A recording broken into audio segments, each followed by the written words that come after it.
The New Gate adalah sebuah game VR MMORPG yang paling canggih. Para pemain bebas buat mengeksplor dan berpetualang di dunia game tadi. Tapi nggak tahu kenapa, tiba-tiba para pemain tuh nggak bisa logout dari game itu. Dan kalau player mati di game, maka mereka tuh bakalan mati juga di dunia nyata. Para pemain tuh bertarung demi hidupnya. Ya, pokoknya mirip-mirip lah sama kejadian di Sword Art Online gitu. Hehehe. Terus, di sebuah medan pertempuran, beberapa player tuh terbunuh sama monster skeleton gitu. Dan waktu ada player cewek yang mau dibantai sama monster, tiba-tiba muncul player cowok yang nyelamatin dia. Kayaknya tuh cewek kenal sama player tadi, namanya Sin. Nah, berkat kehadirannya Sin, mereka berhasil ngalahin semua monster skeleton tadi. Terus beberapa waktu setelah itu, Sin mutusin untuk ninggalin partinya demi bertarung sendirian. Dia pengen nyelesain game itu demi player-player yang lain. Gak lama kemudian, Sin akhirnya sampai di ruangan bos terakhir. Last bossnya tuh gede banget gitu, tapi gerakannya lincah. Waktu Sin mau nebas kepalanya, bos tadi tuh bisa ngehindarin dan cuma kena sayapnya aja. Tapi ternyata tuh bos juga punya skill regenerasi dong. HP-nya nambah lagi dan sayap yang putus bisa pulih seperti semula. Sin gak mau tinggal diem aja. Dia nyerang lagi dengan bertubi-tubi. Dan sebelum bos itu nyembuhin HP-nya lagi, Sin langsung ngeluarin serangan ultimate-nya. Dia berhasil ngenain kepala si bos dengan telak.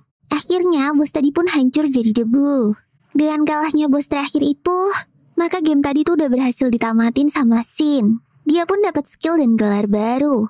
Dan player-player yang lain tuh akhirnya bisa logout dari game laknat itu. Satu persatu nama pemain menghilang dari daftar online yang dipegang sama Sin. Sampai akhirnya tersisa namanya dia doang. Sin terus ngebuka menu interface gamenya.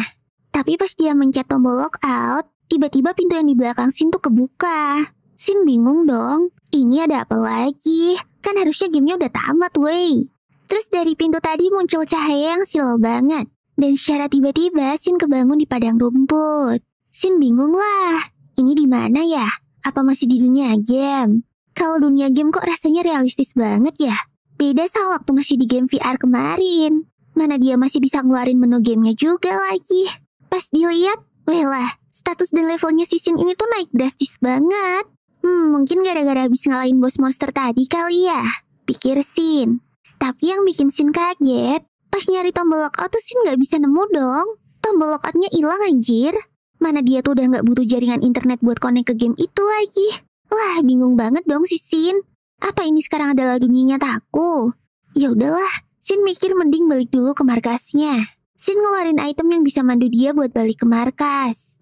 Pas diikutin, lah kok sekarang ada dinding kerajaan gini? Kapan dibangunnya ya? Batin Sin kebingungan. Gak lama akhirnya Sin sampai ke markas. Dan dia ngeliat ada cewek elf yang lagi dipaksa ikut sama sekelompok pria. Kayaknya tuh pria lagi nyariin guru dari elf tadi. Dan disuruh buat nunjukin di mana gurunya. Nah, pas si cewek elf menjauh dari markas dan ngelewatin sir pelindung, tiba-tiba mereka diserang sama monster mirip babi. Pria-pria tadi pun langsung kabur. Tapi cewek elfnya tuh kejatuh dan malah nge-freeze. Untungnya Sin berhasil nyelamatin cewek itu tepat waktu. Akhirnya si elf tadi ngebawa Sin masuk ke markas. Dia kenalin diri, namanya Tiara. Tiara tanya ke Sin apa dia tuh kenal sama gurunya yang bernama Sni. Hah? Sni? Bentar-bentar. Sin kenal sih sama yang namanya Sni. Tapi kan dia tuh cuma salah satu karakter pendukung di partinya Sin. Mana baru kemarin kan Sin ninggalin markas. Masa Sni tiba-tiba udah jadi guru anjir? Sin agak kebingungan. Pas ditanya di mana Sni, Tiara gak mau ngejawab soalnya itu rahasia. Sin cuma bisa ninggalin pesan lewat Tiara aja. Dan itu harus bayar 1000 jule. Heh? Jule? Apalagi tuh? Aku cuma punya jale. Kata Sin sambil nyerahin satu keping jale dari item inventory-nya. What? Tiara kaget banget dong ngeliat Sin yang punya item inventory. Soalnya kata Tiara, cuma raja-raja dan tetua dari spesies tertentu aja yang bisa ngepake itu. Mana satu keping jale yang dikasih sama Sin itu nilainya gede banget lagi. Satu keping jale setara dengan 10 miliar jule dong. Terus Sin ditanyain Tiara, dia tuh dari spesies apa sih? Waktu Sin ngejawab kalau dia tuh high human, Tiara makin terkejut-kejut lah. Lah, high human? Tapi high human tuh udah punah, bejil. Heh, gimana? Udah punah? Tanya si Sin makin kebingungan. Ternyata kata Tiara, dalam sejarah cuma ada 6 high human di dunia itu. Dan mereka semua menghilang saat terjadi kejadian sejak kemakmuran 500 tahun yang lalu. Kejadian bersejarah di mana banyak orang yang menghilang dari dunia itu, termasuk para high human tadi. Langsung deh, si Sin jadi ngeh. Pasti ini waktu Sin habis ngalahin monster boss kemarin, dan banyak player yang pada lockout. Jadi kesimpulannya, sekarang ini adalah dunia 500 tahun setelah game itu tamat ya. Ya udahlah, karena udah paham sama situasi. Sin terus ngasih koin jale tadi buat Tiara sebagai ucapan terima kasih. Tiaranya seneng banget dong. Habis itu si Tiara nih curhat, kalau dia tuh adalah elf dengan simbol malapetaka. Gara-gara suatu kutukan, Tiara jadi sering diincar sama monster, dan rambutnya berubah warna. Makanya tadi begitu keluar dari sihir pelindung, Tiara tuh langsung diserang sama monster. Sin terus kepikiran dong buat pakai skill analisa ke Tiara. Dan bener aja, ternyata Tiara ini punya gelar berkah terkutuk. Ya udahlah, langsung deh. Sin pakai sihir penetralisir kutukan ke Tiara. Dan separuh rambut Tiara tuh berubah warna ke asalnya. Tiara seneng banget lah. Sambil terharu dia pun bilang makasih ke Sin. Soalnya udah 100 tahun dia tuh nggak ngeliat warna asli rambutnya. Ya udah, gimana kalau dites dulu? Apa beneran kutukannya tuh udah hilang? Sin terus ngajakin Tiara buat keluar dari markas dan ngelewatin sihir perlindungan. Awalnya Tiara ragu-ragu, tapi setelah Sin janji bakalan ngelindungin Tiara kalau ada monster yang menyerang, Tiara pun terus mau. Bener dong, waktu Tiara keluar dari sihir perlindung, udah gak ada monster lagi yang ngincer dia. Tiara langsung nangis bahagia gara-gara kutukannya tuh udah hilang. Habis itu mereka pun balik ke markas. Nah, karena si Sni gurunya Tiara belum tahu kapan balik, Sin pun mutusin bakalan nge-explore dunia barunya ini dulu. Dia juga mikir kalau Sni masih ada, berarti anggota partinya yang lain juga harusnya masih ada. Ngedengar rencana Sin itu, Tiara ngasih surat pengantar ke Sin. Dengan surat itu, Sin bisa bebas masuk keluar kerajaan tanpa perlu diperiksa. Ya udahlah, habis ngegombalin Tiara bentar, Sin terus cus ke kerajaan. Bener dong, dia gak harus ngantri panjang buat masuk ke sana. Tapi ternyata gak cuma free pass masuk. Kata penjaganya surat pengantar itu juga bisa buat ketemu raja. Langsung deh, Sin cus ke markas guild serikat buat daftar jadi petualang. Habis isi-isi formulir, Sin nongkrong di kafe sambil nunggu kartu guildnya jadi. Sin ngeliat petualang-petualang yang di sana tuh equip dan outfitnya cupu-cupu banget. Kualitasnya lebih rendah dari 500 tahun yang lalu. Baru enak-enaknya ngelamun, kakak resepsionisnya tuh datang buat nyamperin Sin. Ternyata dia tahu kalau Sin tuh punya surat pengantar. Jadi Sin diminta buat ketemu sama ketua guild. Ya udahlah, Sin pun nurut aja dan akhirnya ketemu sama ketua guild yang bernama Barlook. Barlook minta Sin buat nunjukin surat pengantarnya. Dan Barlook langsung memverifikasi surat tadi untuk dicek keasliannya. Oke lah, setelah tahu kalau surat pengantar itu asli, Barlook langsung ngejelasin kalau surat tadi itu berharga banget dan jadi inceran banyak orang. Jadi kalau Sin gak yakin bisa ngelindungin surat itu, mending dihancurin aja.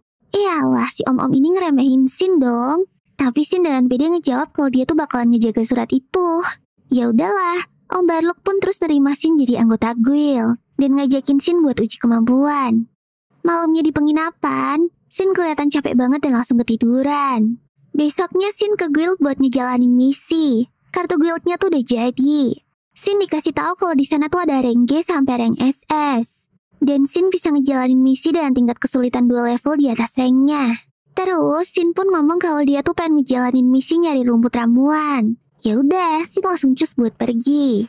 Si kakak resepsionis itu pun heran. Kata Om Barlook kemampuan Sin ini recommended banget. Tapi kok fisiknya B aja ya? Ya, belum tahu aja kamu kak.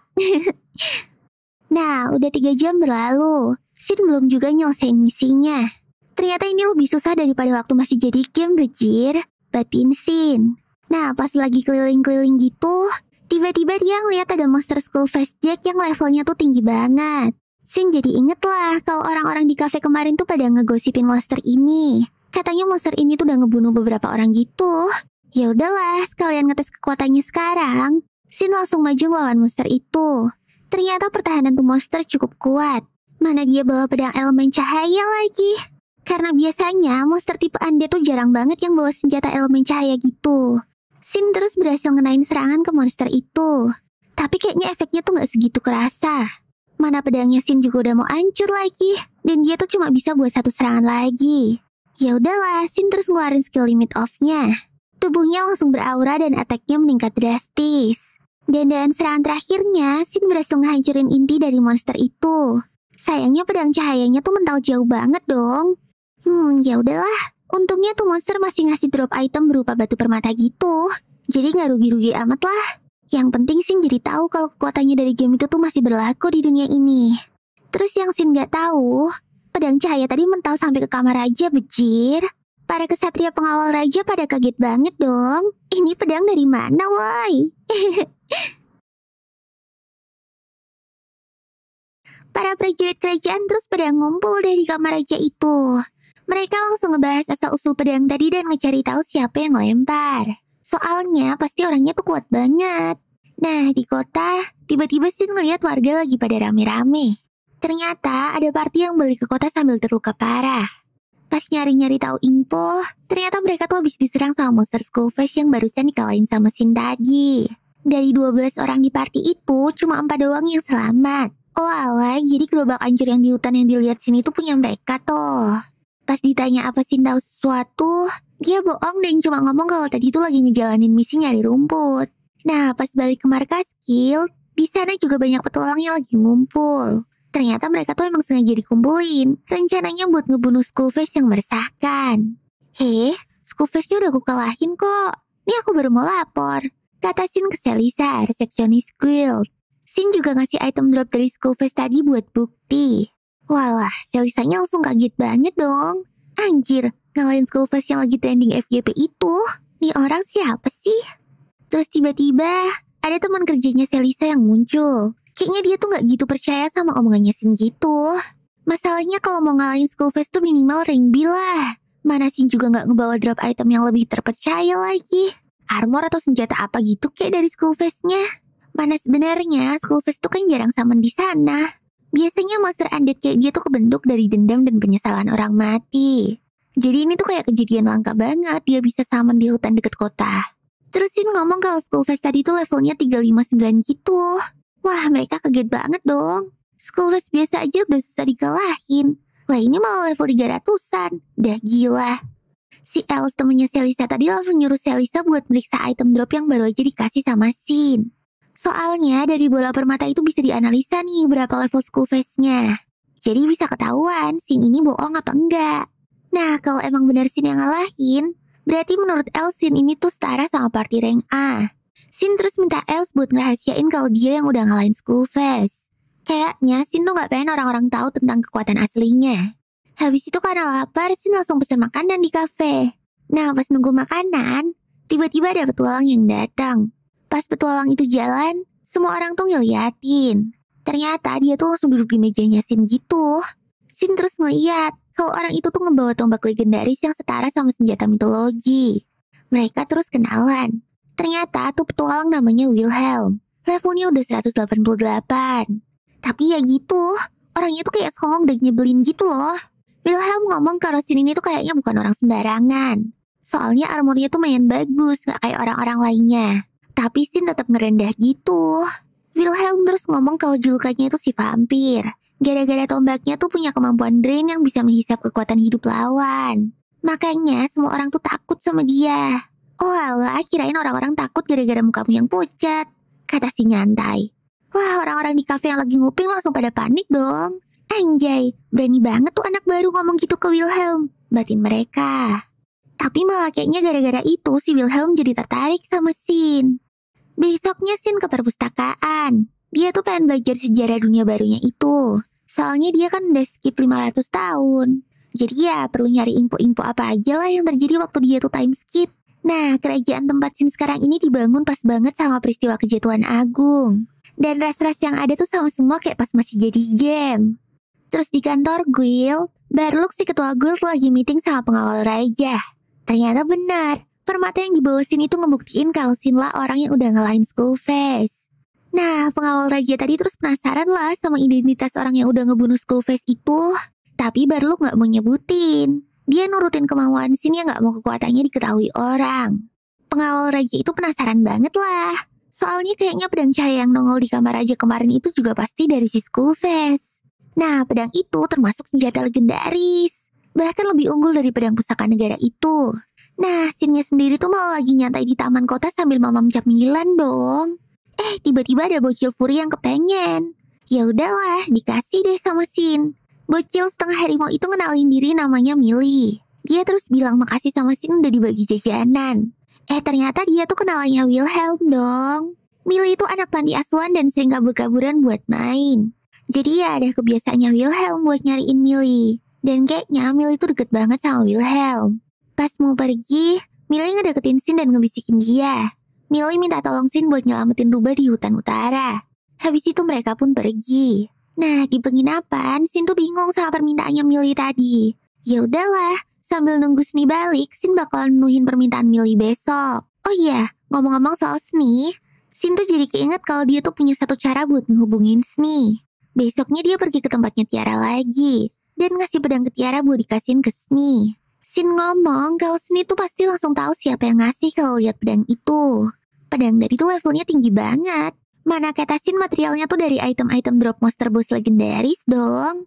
Tiara mah cuma bisa bengong doang. Capek banget lah kalau sama Sin tuh. Udah gak bisa kaget lagi dia. Terus Sin ngasih Tiara 2 amplop khusus gitu. Nah, amplop tadi bisa ngirim pesan secara instan. Tinggal nyebutin nama doang. Nah, semalam tuh rencananya Sin mau ngehubungin Sni pakai amplop ini. Tapi gak tahu kenapa kok gagal terus gitu. Sekalian pas ada Tiara, Sin terus nyobain sekalian lah ngecek apa amplop tadi tuh error atau gimana. Ternyata enggak dong, amplopnya tuh masih berfungsi normal. Nah, pulangnya dari tempat Tiara, Sin terus ke hutan utara buat menuhin permintaan Millie tadi. Pas lagi jalan, tiba-tiba ada suara yang nyuruh Sin buat pergi. Wah, kayaknya ini nih yang dimaksud sama Millie. Pas ditelusurin lagi, Sin nyampe di sebuah kuil yang ada 2 patung kitsune berjaga. Pas Sin masuk kuil, dia ngeliat ada rubah kecil yang kegeletak di atas altar sil gitu.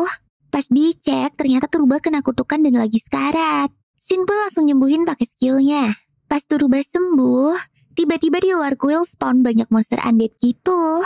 Ya udahlah, Sin pun langsung keluarin tombaknya dan ngebantai-bantai mereka semua. Tapi pas sudah kelar, loh kok di radar Sin masih ada 2 monster lagi? Di mana mereka? Ternyata 2 patung penjaga kuil tadi tuh bisa berubah jadi monster raksasa bejil. Dan levelnya tuh 674. Gila, tinggi banget kan? Mana mereka juga ngeluarin kabut beracun lagi. Tuh monster langsung nyerang Sin. Sin terus ngeluarin skill Shadow Bind-nya buat ngikat 2 monster tadi. Tapi mereka tuh malah ngeluarin kabut yang lebih pekat dong. Sampai-sampai Sin gak bisa ngeliat apa-apa. Dia cuma bisa ngehindarin serangan dengan ngegunain insting doang. Terus tiba-tiba rubah yang ditolongin Sin tuh nunjuk-nunjuk ke arah altar lingkaran sihir. Wih, altarnya jadi bersinar dong. Sin terus langsung ke lingkaran itu. Dan bener aja, waktu berdiri di atas lingkaran sihir itu, langsung deh, Sin ngikat tuh monster pakai sihir rantai dan nyerang pakai tombaknya. Dan akhirnya tuh monster berhasil dikalahin. Nah, rubah tadi tuh seneng banget udah diselamatin sama Sin. Pas dicek statusnya sama Sin, ternyata tuh rubah monster elemental yang langka banget gitu. Dan kalau udah gede, dia tuh bisa berubah jadi manusia atau rubah raksasa. Asik, mana tuh rubah juga pengen ikutan sama Sin lagi. Jadi deh, si Sin punya peliharaan baru. Di tempat lain, Sni dapat amplop sihir kiriman dari Tiara. Sni heran kok Tiara bisa dapat nih amplop sihir yang udah lama banget gak dia lihat. Nah, pas dibuka, Sni langsung tahu dong kalau Sin tuanya tuh udah kembali. Nah, inilah akhir dari anime The New Gate episode 2. Wah, kira-kira gimana ya kelanjutannya? Penasaran kan? Makanya pantengin terus channel Kucing Rebahan Junior dan jangan lupa buat subscribe, like, dan komen di video ini ya. Kalian juga bisa follow sosmed aku dan channel-channelku yang lain. Linknya udah aku taruh di deskripsi. Oke deh, sekian dulu ya videoku kali ini. Semoga bisa menghibur kalian ya. Ja, mata nih. Sampai jumpa di video selanjutnya. Bye-bye.